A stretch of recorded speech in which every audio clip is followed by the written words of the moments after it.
그러면 오늘 보실 하나님 아버지의 말씀은 호세아 3장 1절에서 5절입니다. 호세아 3장 1절에서 5절을 제가 봉독해 드리겠습니다. 여호와께서 내게 이르시되 이스라엘 자손이 다른 신을 섬기고 건포도 과자를 즐길지라도 여호와가 그들을 사랑하나니 너는 또 가서 타인의 사랑을 받아 음녀가 된 그 여자를 사랑하라 하시기로 내가 은 15개와 보리 한 호멜 반으로 나를 위하여 그를 사고 그에게 이르기를 너는 많은 날 동안 나와 함께 지내고 음행하지 말며 다른 사람을 따르지 말라 나도 내게 그리하리라 하였노라. 이스라엘 자손들이 많은 날 동안 왕도 없고 지도자도 없고 제사도 없고 주상도 없고 에봇도 없고 드라빔도 없이 지내다가 그 후에 이스라엘 자손들이 돌아와서 그들의 하나님 여호와와 그들의 왕 다윗을 찾고 마지막 날에는 여호와를 경외함으로 여호와와 그의 은총으로 나아가리라. 아멘. 다시 한번 오늘 금요기도에 참석하신 여러분들을 환영합니다. 오늘 말씀 함께 나눌 때 또 그 말씀 속에 좀 하나님의 귀한 비밀을 깨닫는 복된 시간이 되기를 간절히 축원합니다. 우리는 계속해서 이 금요 기도의 시간에 이제 아모스서를 이제 끝내고 호세아서를 지금 살펴보고 있습니다. 오늘은 3장 말씀을 나눌 거예요. 3장은 1절서부터 5절까지입니다. 그래서 그 말씀 속에 또 오늘 우리에게 주시는 은혜, 또 하나님의 말씀을 전하는 저나 들으시는 여러분이나 동일한 은혜의 시간이 되기를 간절히 축원합니다. 이 3장은 5절로 구성되어 있어요. 총 이 3장 전체가 5절로 구성되어 있는데 결국은 이스라엘이 하나님을 배신하고 배반했다 할지라도 하나님은 우리를 사랑하신다. 이거예요. 사랑하신다. 그리고 그 사랑에 어떻게 사랑하느냐 이거를 이제 호세아를 통해서 보여주시는 거예요. 호세아가 이제 자기가 음행한 그 여자를 아내로 삼고 다시 그를 회복시키고 이 아내의 자리로 회복시키고 그를 되찾아서 사와서 그러니까 아내로 삼는. 그러니까 결국은 그렇게 하나님이 우리를 사랑하신다. 그리고 어떻게 하나님이 우리를 회복하실 것인가 그 예언의 말씀으로 오늘 3장은 끝을 맺습니다. 물론 현재 이스라엘은 하나님 앞에 배반하고 또 하나님 말씀대로 살지 않아서 어려움을 당하고 또 그러니까 이 캄캄한 어둠의 터널을 지날지라도 하나님께서 그들이 회개하고 돌아오는 그들을 향해서 내치지 아니하시고 그들을 하나님의 은혜로 회복시키시고 또 하나님께서 그들을 온전하게 회복하시고 또 온전하게 하실 그 계획을 가지고 계시다는 거예요. 그러니까 이게 하나님의 은혜죠. 우리를 끝까지 놓지 아니하시는 그 하나님을 여기서 또 우리는 볼 수 있어요. 그러니까 멸망하도록 내버려 두시는 하나님이 아니세요. 내 삶을 그냥 그대로 방치, 그냥 네 마음대로 해 이게 아니라 하나님은 계획을 갖고 계시고요. 또 우리가 하나님 앞에 조금씩 돌아오기를 기다리신다는 거죠. 그래서 그들 가운데 은혜를 베푸시고 그들의 절망과 그 삶의 그 두려움의 그 절망의 고통 가운데서 그 수렁에서 건져내시는 분이 우리 하나님이십니다.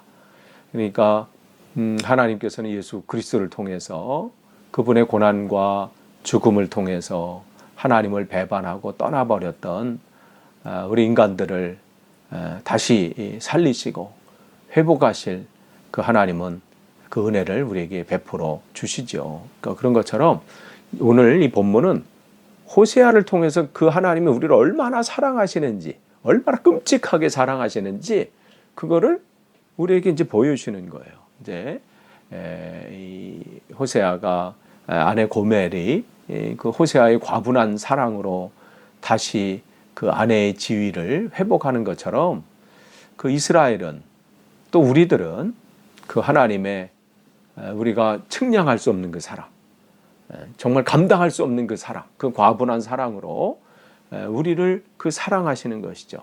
즉 독생자 예수 그리스도를 우리에게 보내주시고 그분이 고난 받으시고 또 죽으시기까지 우리를 사랑하시는 거죠. 말로 표현할 수 없는 그 사랑.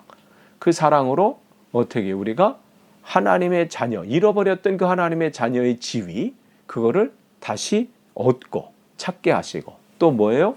영원한 하나님의 나라, 즉 천국을 소유할 수 있는 그런 은혜를 우리에게 주시는 겁니다. 그래서 이것은 우리가 무엇 잘해서가 아니에요.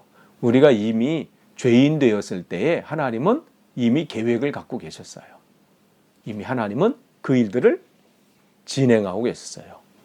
내가 알든 모르든, 내가 깨닫든 못 깨닫든 하나님은 하나님의 계획을 하나하나 진행하고 계십니다. 그래서 요한복음 3장 16절 우리가 잘 아는 우리가 성경이잖아요. 하나님이 세상을 어떻게 해요? 이처럼 사랑하사.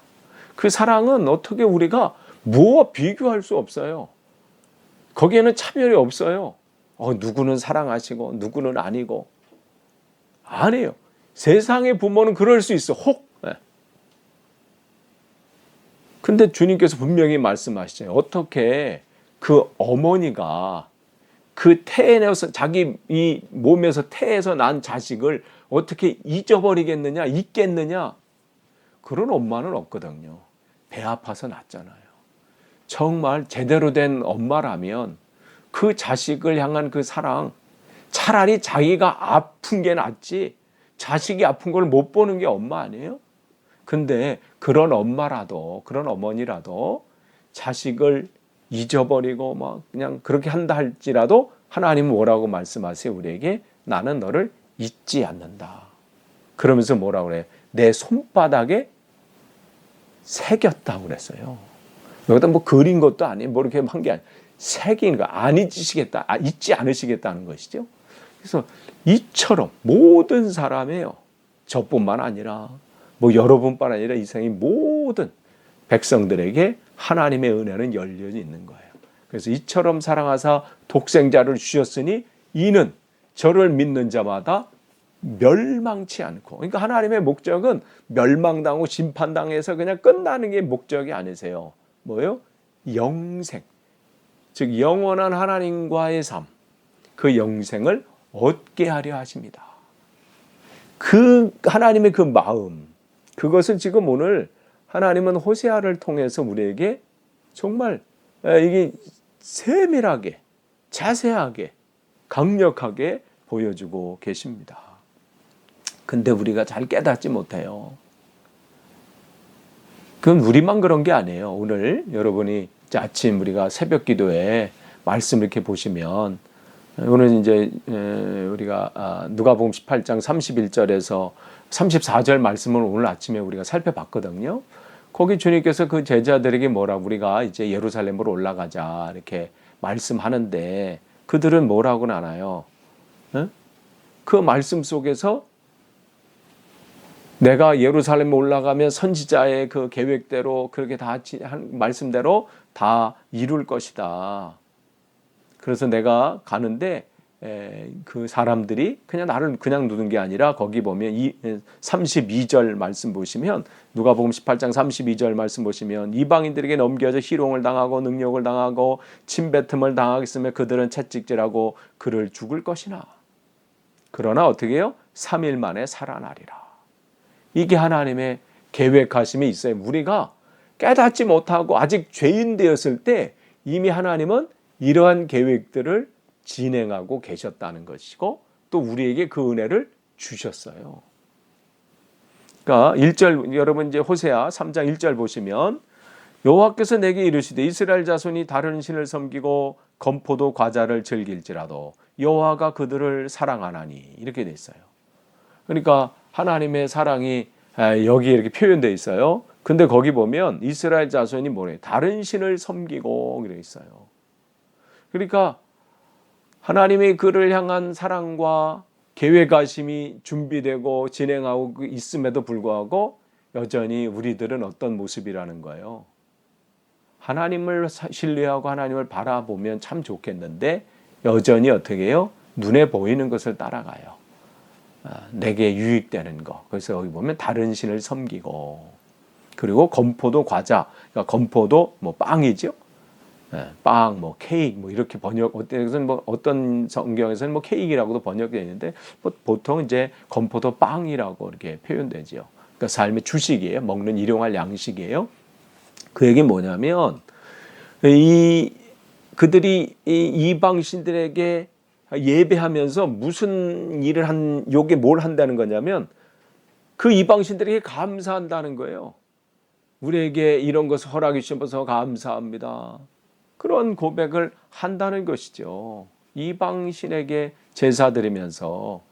그러니까 성경에 보면 하나님 앞에 감사로 예배 드리면서 거기서 음식을 함께 나누는 것은 무슨 의미가 있냐면 그 속에는 하나님 우리에게 이 주신 이 함께 음식을 나누는 이 음식 하나님이 주신 것을 감사합니다. 오늘도 우리에게 하루에 필요한 일용할 양식을 허락해 주신 하나님 감사합니다.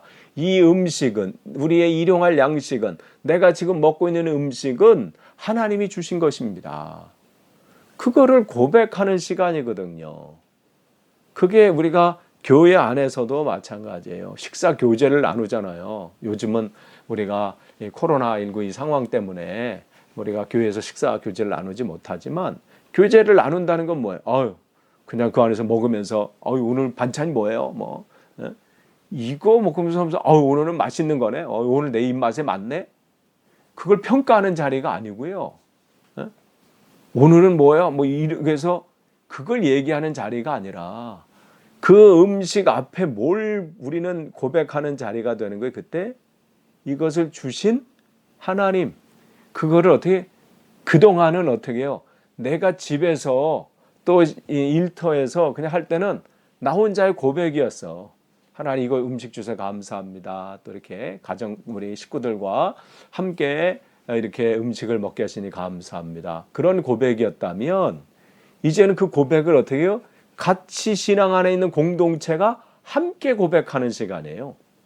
그러니까 그 음식을 먹으면서 비록 밥과 국, 뭐 그 김치, 뭐 이런 거 할지라도 그 반찬의 내용이나 그게 이 퀄리티가 문제가 아니라 뭐예요? 그것을 주신 그 고백을 함께 고백하는 거죠. 그걸 그래서 애찬이라 그래, 애찬. 함께. 그래서 주님은 제자들에게 뭐라고 말씀합니다. 너희가 이것을 먹을 때마다 나를 기억하라 이렇게 말씀하시잖아요. 그러니까 우리가 무슨 성찬식 할 때만 기억하는 게 아니에요. 뭐 성찬식 할 때 주님, 물론 그때는 더 그 빵과 포도주를 먹고 마실 때마다 뭘 하는 거예요? 주님의 삶을 내가 주님께서 나에게 주신 그 은혜, 그 사랑을 감사하고 고백하면서 어떻게 또 내가 그 주님처럼 내가 그런 삶을 살겠습니다.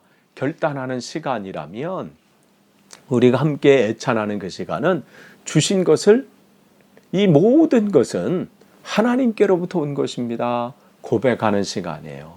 그래서 우리는 그때 먹으면서 그 감사 이게 그동안은 세상에 있을 때면 나 혼자 있었던 것 같아. 나만 그냥 뭐 식사 시간에 그냥 혼자 이렇게 기도하는 것 같고 나 홀로 이렇게 있는 것 같은데 교회에 와서 어떻게 나 혼자가 아니구나. 이렇게 하나님 앞에 감사하면서 이렇게 하는 우리 식구들이 있구나. 이렇게 신앙의 성도들이 같이 있구나. 내가 이렇게 할 때도 나를 위해서 기도해주는 이런 기도의 용사들이 있구나. 그걸 확인하는 자리고 함께 기뻐하는 자리거든요. 근데 그 고백은 누구에게 해야 되는 거예요? 하나님께 하는 시간이에요. 근데 지금 이들은 누구에게 하고 있어요? 이방신, 다른 신들에게 지금 하고 있는 거예요. 그러니까 주님께서 이게 안타까운 거예요. 하나님이 공급해 주시는데 그럼에도 불구하고 뭐라고 여기에요? 여호와가 그들을 사랑 안 하니. 우리가 그런 삶을 살아도 주님 우리가 부족해도 우리가 연약해도 아직 온전하지 못해도 내 신앙이 흔들거리고 말이죠. 조금 그래도 스트러글링 해도 어떻게 해요? 흔들려도 주님은 여전히 우리를 사랑하신다는 거예요. 그러면서 또 뭐라고 말씀하세요? 너는 또 가서 이렇게 써요. 너는 또 가서 타인의 사랑을 받아 음녀가 된 그 여자를 사랑하라 하시기로 했어요. 그러니까 계속해서 말씀해 주시는 거예요. 너는 가라 이렇게 말씀하세요. 너는 가서 뭐예요? 너는 가라. 이것은 뭐냐면 그들이 단순히 돌아오기를 기다리라는 게 아니에요. 지금 1절을 보고 있어요. 3장 1절. 너는 가서. 그러니까 기다리라는 게 아니에요. 호세아에게 야, 내 그 부인이 아내가 돌아올 때까지 그냥 기다려. 이게 아니라 어떻게 너 호세아한테 어떻게 해요? 네가 가라 이렇게 말씀하세요. 아니 호세아가 잘못한 것도 없는데 왜 호세아가 그렇게 해야 됩니까? 이걸 통해서 뭘 보여주는 거예요? 하나님이 우리를 이렇게 사랑하신다는 거예요. 그래서 누굴 보내셨다고 그랬어요? 예수 그리스도를 보내시는 거예요. 가라 이렇게 말씀하신 거예요. 너는 가라. 하나님의 끝없는 사랑이죠. 우리가 어떻게 세상과 비교할 수 없는 그 사랑이시죠. 그러니까 결국 이 하나님께서 그 여인이 돌이킬 마음이 없어도 너는 가서 그를 데리고 오라. 이게 예수님의 삶이셨잖아요. 그래서 그분의 삶 우리에게 분명히 말씀해 주시죠. 양이 100마리가 있는데 그중에 한 마리를 잃어버렸는데 99마리는 놓고 그 한 마리를 찾아 나섰다. 그게 우리 주님이세요. 잃어버린 그 한 마리. 그 양이 찾아올 동안 언제 올래나 이렇게 빨리 찾아올 텐데 아니면 말고 이런 분이 아니라 어떻게 해요? 찾아 나서는 거예요. 그 마음을 우리에게 오늘 보여주신 것이고 또 우리가 주님을 따라가는 우리들은 어떤 사람이어야 돼요? 찾아 나서는 사람이어야 돼요. 주님을 알지 못하고 세상에서 방황하고 있는 그 세상의 삶이 그게 전부인 줄 알고 거기에서 참 평안을 누리려고 하고 참 기쁨을 찾고자 하는 그러나 방법을 알지 못해서 여전히 두려워하고 걱정하고 염려하는 그들을 그들이 돌아올 때까지 좀 기다리죠. 이게 아니라 너 보러 가라, 우리 보러 가라 이렇게 말씀하세요. 지금 그 말씀을 하시는 거예요. 근데 가라 그걸로 끝나는 게 아니에요. 뭐라고 해요? 사랑하라 이렇게 말씀하세요. 아니 가는 것도 쉽지 않아요. 아니 그가 한 짓이 있는데 근데 주님은 어떻게 해요? 우리가 주님을 떠났잖아요. 우리가 주님을 배반했잖아요. 그래서 죄악 가운데 살았잖아요. 그런데 어떻게 해요? 우리가 그렇게 살고 있던 우리를 어떻게 해요? 주님께서 우리를 찾아오셔서 우리를 터치해 주시고 사랑해 주신 거잖아요. 그래서 우리가 주님을 아버지라고 고백할 수 있는 거예요. 그 은혜가 얼마나 큰가요? 근데 그 누렸다면 어떻게 해요? 너도 가라 이 말씀하시는 거예요. 가서 그를 사랑해라 말씀하시는 거예요. 사랑하는 것은 뭐예요? 그에게 복음을 전하는 거예요. 그에게 하나님의 그 사랑을 전하는 것이죠. 그래서 하나님의 은혜가 우리에게 오는 거예요. 나를 찾아오신 주님이에요. 독생자를 우리에게 보내주셨잖아요. 나를 찾아오신 주님. 그 주님은 오늘도 우리의 마음의 문을 두드리십니다. 왜 나는 안 찾아오실까? 누구는 찾아왔다고 그러고 저 집사님, 저 권사님, 저 장로님, 목사님은 찾아왔다고 그러는데 왜 나는 안 찾아오실까? 아니에요. 오늘도 우리의 마음의 문을 계속 두드리는데 우리가 세상 것에 귀를 기울이고 있어서 어떻게 해요? 듣지 못하는 거예요. 그래서 이 누가복음 18장 34절 말씀 보면 뭐예요? 제자들에게 계속해서 예수님께서 말씀하시거든요. 내가 이렇게 고난받을 거다. 이렇게 죽임을 당하지만 부활할 거다. 그런데 그들은 어떻게 해요? 깨닫지 못해요. 왜 그래요? 말씀이 감추어져서 어떻게 또 알지도 못한대요.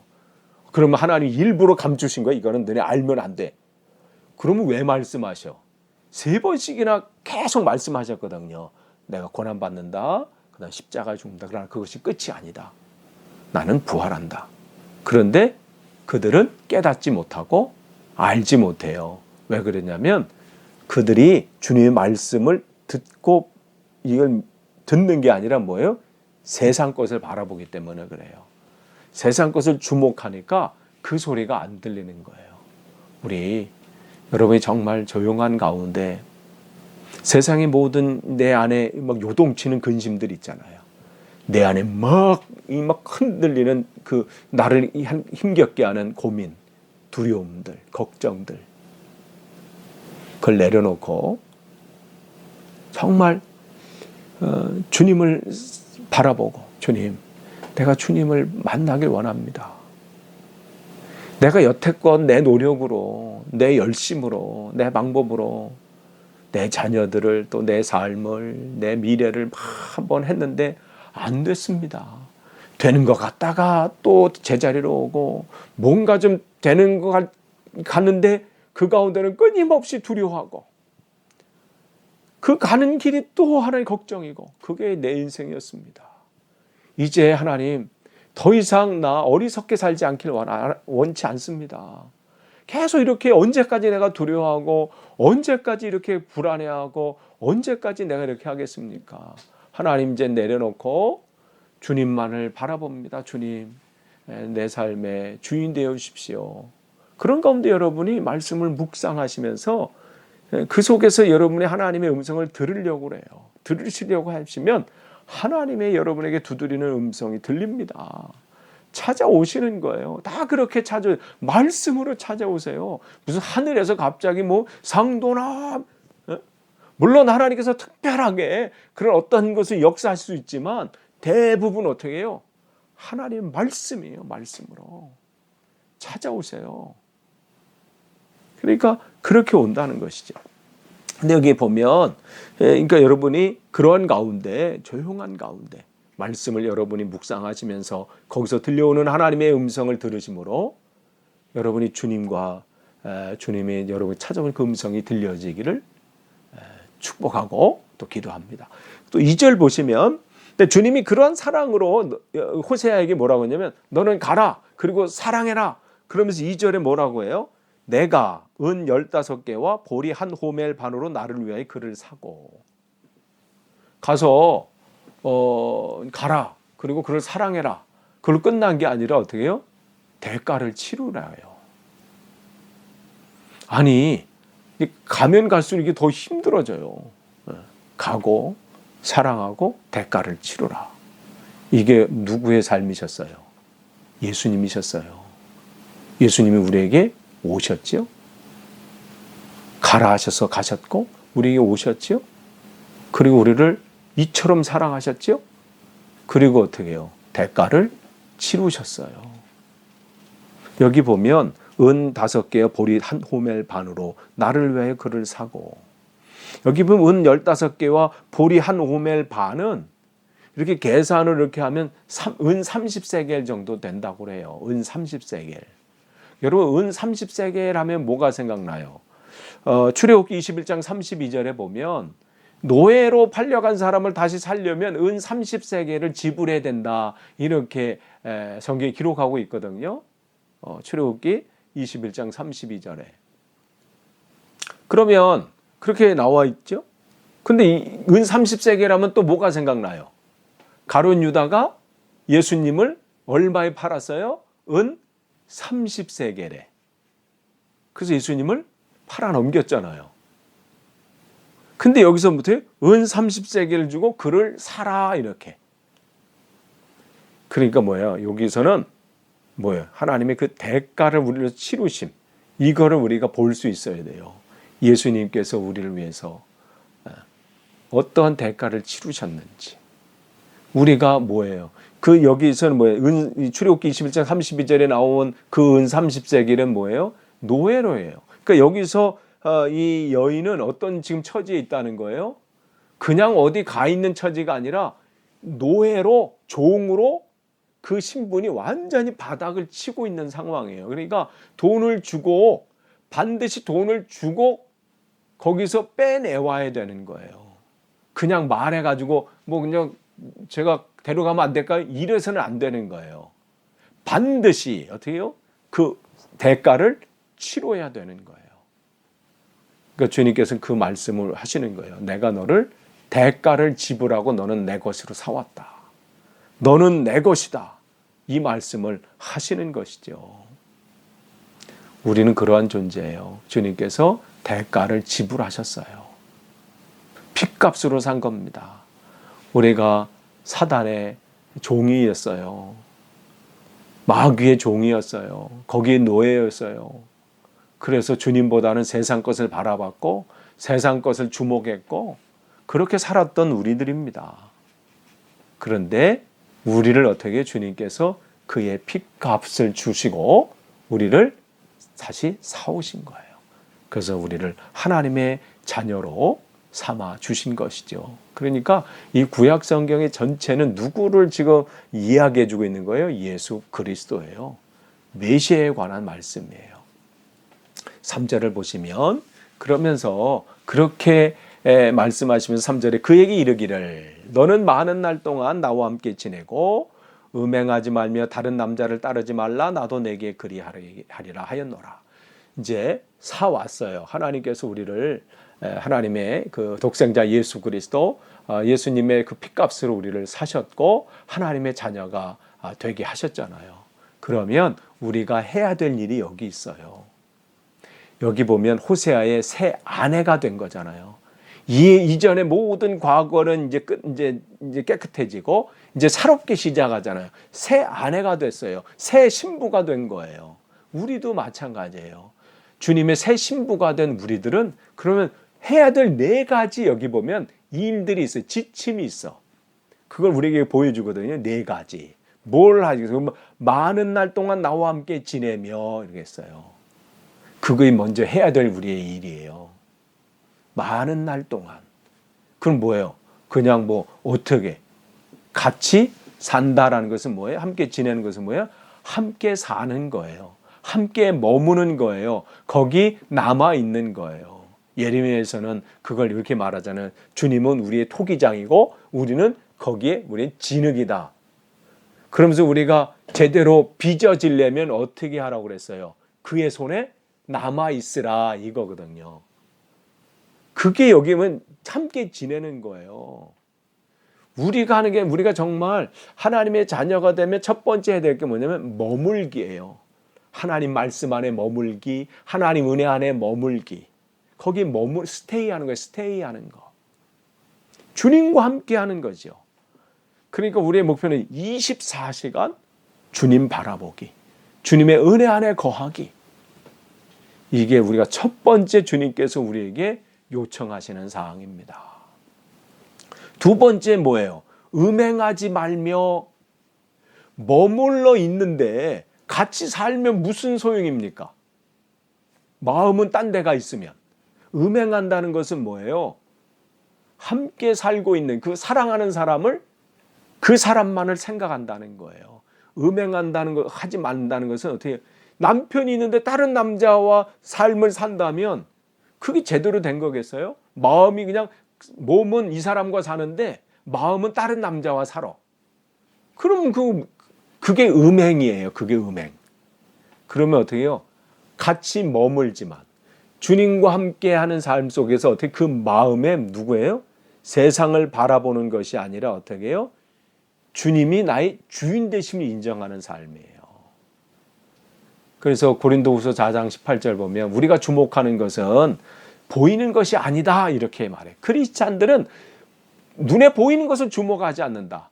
보이지 않는 것이 우리가 주목하는 것은 보이지 않는 것이니 보이지 않는 것은 뭐예요? 하나님이세요. 그러니까 우리가 고린도후서 4장 18절에 사도 바울이 분명하게 얘기하는 거예요. 우리가 주목하는 것은 보이는 것이 아니요 보이지 않는 것이니 그건 하나님이라는 거예요. 그러니 어떻게 해요? 보이는 것은 잠깐이요 보이지 않는 것은 영원합니다. 즉 우리 눈에 보이는 것은 잠깐이에요. 권력도 잠깐이고 자녀도 그렇고 내가 뭐 가지고 있는 돈도 마찬가지고 그건 잠깐의 행복밖에 안 돼요. 새 자동차를 사람 하면 아니죠. 새 핸드폰도 마찬가지고 가지고 있는 모든 것이 그래 잠깐이야. 그러나 어떻게 해요? 내 안에 하나님으로 가득 차면 그것은 영원하다는 것이죠. 그래서 그 말씀하는 음행하지 말라는 것은 내 삶에 나를 주인으로 삼아라. 나를 바라봐라 이거죠. 그러면서 세 번째는 또 뭐예요? 세 번째 할 일이 있어요. 다른 남자를 따르지 말라. 마음 하면서 어떻게 해요? 그 다음에 더 적극적으로 해야 될 것은 뭐예요? 따라가지 않는 거예요. 그럼 뭘 따라가는 거예요? 주님만을 따라가는 것이죠. 내 삶의 순간순간 주님이 가라고 하면 가고 주님 뜻이 아니면 어떻게 해요? 멈춰서고. 내가 아무리 지금은 힘듭니다. 이제 지쳤어요. 그만할래요. 해도 어떻게 해요? 주님 말씀하시면 가는 거예요. 근데 지금은 막 하고 싶어도 어떻게 해요? 지금은 주님이 멈춰서라고 하면 어떻게 해요? 멈추는 거예요. 좀 바쁜데? 이거 빨리 해야 될 것 같은데? 그래도 주님 뜻이 아니면 멈추는 거. 그게 뭐예요? 다른 남자를 따르지 않고 주님을 따라가는 삶이에요. 그러니까 우리의 삶은, 근데 우리가 세상에서 보면 정말 세상을 참 많이 따라가. 세상 사람들이 뭐라고 하나 막 그냥 그거 보면서 말이죠.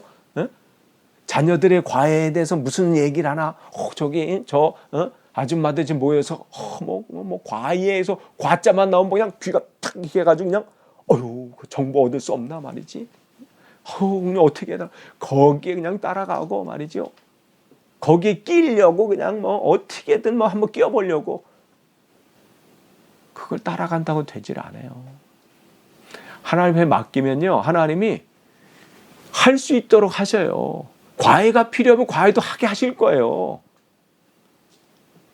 그럴 때 하는 거예요. 하나님이 또 어떤 사람을 붙여줄 거고요. 상황을 또 이렇게 하실 거죠. 뭘 따라가면서 그 다음에 하나님 붙여주느냐를 해야 돼요. 여기 만약에 이게 자석이 있어요. 자석. 이게 자석이라고 보고. 여기 이제 못을 이렇게 붙이면, 그 다음 못이 어떻게 해요? 요걸 이렇게 딱 붙이면 여기 못들이 쭉 붙잖아요. 그럼 이 못에 무슨 그런 힘이 있어서 붙는 게 아니라 못 때문에 그래요? 이 자석의 힘 때문에 나머지가 붙는 거거든요. 근데 이 못이 여기 막 붙는다고 잘난 척하고, 이야, 내가 뭐 하는구나. 나를 통해서 이렇게나 잘난 척하고 하면 어떻게 해요? 끝나는 거지. 여기서 그렇다고 떨어져 나가는 순간 어떻게 해요? 되질 않아. 잠깐은 그 자력 때문에 건드려 줄 수는 있지만 어떻게 해요? 자기의 그 수준이, 자기의 그 모든 게 폭로가 되잖아요. 우리는 뭐예요? 붙어 있으면 하나님이 사람이 필요하면 사람을 붙여주실 거고요. 재물이 필요하면 돈을 붙여주실 거고, 상황이 막혀 있는 것은 필요하면 열어줄 거고요. 그게 하나님이 하시면 여러분이 몇백 년 한 걸 함으로 해도 하시는 분이에요. 말씀으로 천지를 창조하신 분이에요. 그러니까 그걸 알면 우린 두렵지 않지요. 왜냐하면 하나님이 하실 거거든. 여러분 축구 보시면 그런 게 있잖아요. 막판에 막 역전되는 거 보셨나요? 막 그냥. 제가 한국 야구 중에는 SK를 응원하거든요. 요즘 막 말이 아니에요. 하나와 더불어 그냥 누가 꼴등을 하냐 서로 이렇게 하고 있는데 어떻게 이렇게까지 망가졌는지. 근데 오늘 끝에 봤을 때 끝났구나. 오늘 지면 8번째 지는 거거든요. 연속해서. 막판의 역전이야. 이야. 전 본 거 아니에요. 결과만 본 거예요. 그걸 볼 시간이 없지요. 중계도 안 되고. 그냥 이렇게 가다가 확인했는데, 그거거든요. 하나님의 은혜가 거기 있어요. 그러면서 어떻게 해요? 그러면 여기 이제 끝으로 여기 뭐라면 나도 내게 그리하리라. 3절 끝에 그렇게 말하잖아요. 나도 내게 그리하리라. 우리가 하나님 은혜 안에 이렇게 붙어 있고요. 그 안에 주님 안에 스테이하고 머물고, 그리고 내 안에 그분을 주인으로 삼고 그분이 말씀을 따라서 내가 따르는 삶을 살 때 나 혼자 그렇게 애쓰는 삶으로 놔두지 않으시는 거예요. 어떻게? 나도 그렇게 하리라. 이게 중요해요. 하나님이 그 삶을 나를 그렇게 하도록 나를 그렇게 만드실 거예요. 우리가 어떻게 주님 안에 계속해서 머뭅니까? 말로는 주인 삼는다고 하지만 우리 힘으로 되나요? 따라간다고 고백을 하지만 내 의지대로 안 되잖아요. 근데 내가 그리하리라. 주님께서 그렇게 하신대요. 그렇게 할 수 있도록 우리를 붙잡아 주신다는 말씀이에요. 이게 뭐예요? 그런 은혜가 우리에게 있는 거예요. 여러분 이걸 기억하세요. 그러니까 우리 그 찬양의 고백도 주님 내가 잠시 주를 떠나도 그 항해자, 그냥 항해자 처음에 부를 때는 참 어렵지만 그 가사를 들을 때마다 막 떨림이 있어요. 하나님, 내가 잠시 떠나도 주님은 여전히 나를 붙잡아 주십시오. 절절한 그런 거기 작사자는 그런 은혜가를 하나님의 맛본 거잖아요. 떠날지라도 주님은 언제나. 여러분 다시 한번 그 항해자 가사를 한번 생각해 보시면서 이 삶의 이 항해 속에 하나님 나를 홀로 놔두지 마십시오. 홀로 놔두지 않으신대요. 여러분 그 은혜를 여러분 누리시길 바랍니다.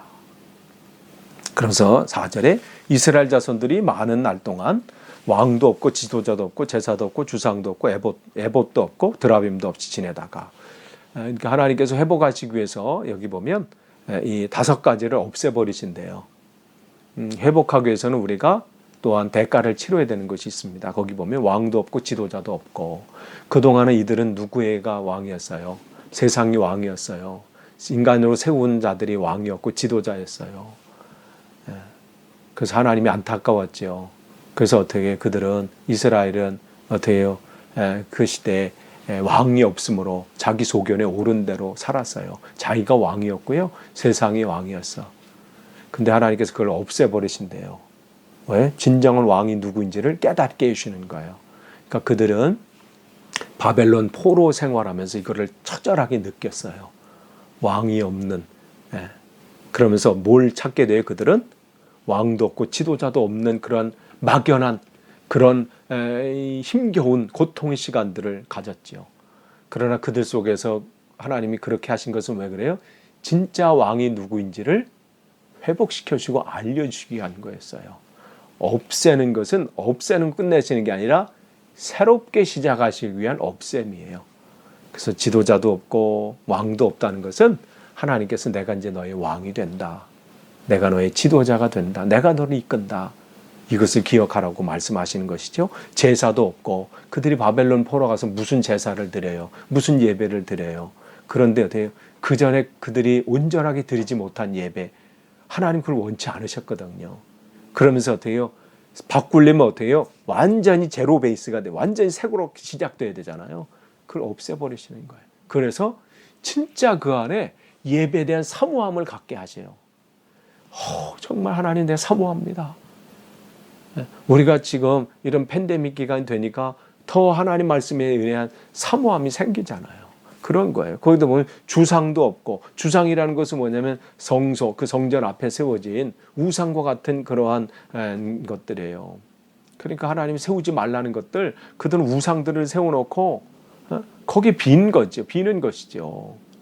그러니까 지금 그런 것들을 다 하나님 없애버린다는 거예요. 그들이 의지했던 것, 바라봤던 것, 거기 보면 에봇도 그렇고, 에봇은 뭐예요? 제사장들이 입었던 옷이거든요. 에봇이 없다는 것은 하나님 말씀이 그쳤다는 것이죠. 그러니까 하나님 말씀 그들에게 울려지지 않는 거예요. 그런데 어떻게 해요? 말씀 안 하신 게 아니죠. 그들이 듣지 못할 뿐이에요. 사무엘상 3장 1절에 그 당시에 말씀이 희귀하고 흔히 이상이 보이지 않았다는 것은 그 당시 엘리 제사장이 제사장으로 있을 그 시대에 그 영적인 상황이에요. 영적인 형편? 말씀을 안 하신 게 아니라 하셔도 그들이 안 들은 거죠. 그러니까 그들이 어떻게 해요? 말씀을 다시 하나님께 주시겠다는 또 약속을. 그러기 위해서는 어떻게 해요? 처절한 아픔을 느껴야 돼요. 그래야 정말 귀한 걸 알아요. 그리고 어떻게 해요? 드라빔도 없이. 드라빔은 어떻게 해요? 그 당시 집안에서 우상처럼 가지고 있던 우상이에요. 뭘 하나 만들어 놓고 이게 하나님인지 그 안에 비는 거죠. 그 드라빔. 그러니까 각 가정마다 우상 숭배했다는 거예요. 얼마나 영적으로 타락했으면 여기는 적나라하게 보여지죠. 그러니까 그런 것들이 어떻게 해요? 여기 보면 제사나 에봇은 뭐예요? 하나님 말씀에 관한 그 율법에 가르쳐준 그 하나님의 뜻이 있는 거잖아요. 그런데 거기 보면 주상과 드라빔은 이방, 하나님이 원치 않는 거거든요. 그게 지금 섞여 있는 거예요. 그러니까 지금 말하면 교회도 다니면서 세상에 나와서는 뭐 점도 보고 뭐 이런 것도 하는 거예요. 세상 것을 의지해가지고 말이죠. 하나님도 믿고 세상 것도 믿고 뭐 짬뽕돼 있어, 막 섞여 있어, 혼합돼 있어. 그런 것을 하나님께서 깨끗하게 다시 시작한다. 그러면서 끝으로 5절에 보시면 새롭게 이제 준비하시겠다는 거예요. 그러면서 그 후에 이스라엘 자손들이 돌아와서 그들의 하나님 여호와와 그들의 왕 다윗을 찾고 마지막 날에는 여호와를 경외함으로 여호와 그의 은총으로 나아가리라. 그 후에 이제 깨끗하게 이렇게 정리하신 다음에 하나님은 다시 시작하실 거예요. 그러면서 뭐라고 말씀하시냐면 4절에 그렇게 하나님께서 그런 것들 모두 이제 빼앗고 없애버린 것은 그걸로 끝내시는 게 아니라 새롭게 시작하기 위한 그런 것들이죠. 그러면서 이제 그 후에 그렇게 이제 다 끝나고 나면 어떻게 해요? 이스라엘 자손이 돌아온다 그래요. 그러니까 가깝게는 그들이 바벨론 포로에서 돌아온다는 얘기예요. 돌아온다는 얘기고 또한 우리 시대는 뭐예요? 우리가 하나님이 범죄에서 하나님을 떠났던 우리가 그냥 세상으로 살도록 놔두지 않고 어떻게 우리를 이끌어서 하나님의 자녀로 돌이키신다.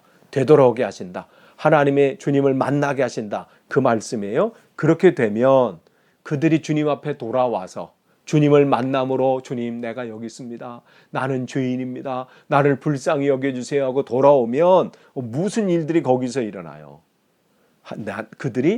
나는 그들의 하나님이 될 거다. 비로소 그들은 그때 깨닫게 될 겁니다. 하나님이 나의 힘이시구나. 하나님이 나의 전부시구나. 내가 그들의 하나님이 될 거라고 말씀하시고 그 다음에 어떻게 해요? 다윗이 그들의 왕이 될 것이다. 다윗은 어떤 사람이에요? 하나님 말씀대로 이 나라를 다스려려고 애썼던 사람이죠. 제대로 된 지도자를 만나게 된다는 거예요. 그때가 되면 참된 지도자가 누구예요? 다윗의 후손이 누구예요? 예수 그리스도시죠. 그분이 내 삶의 주인이 되신다는 거예요. 온전히 회복되는 그날 우리는 어떻게 해요? 우리가 주님 앞에 주님께서 세상으로 살던 우리를 하나님께서 회복시키셔서 돌아오게 하시고 하나님이 나의 왕 되시고 예수님이 나의 삶의 주인 되셔서 내 삶을 이끌어 가실 거예요. 그분이 나의 왕이 되게 하실 것이죠. 그러면 우리에게는 무슨 일들이 일어나요? 여호와를 경외하게 돼요. 경외라는 것은 두렵고 떨리는 마음으로 주님을 찬송하면서 주님 앞에 날마다 가까이 가게 하시는 거예요. 그러면서 끝으로 무슨 일? 그의 은총으로 우리가 나아가요. 은총이라는 것은 뭐예요? 변치 않는 사랑이지요. 그 사랑 가운데 우리를 막 보호해 주는 거예요. 그러한 회복들이 우리 가운데 있습니다.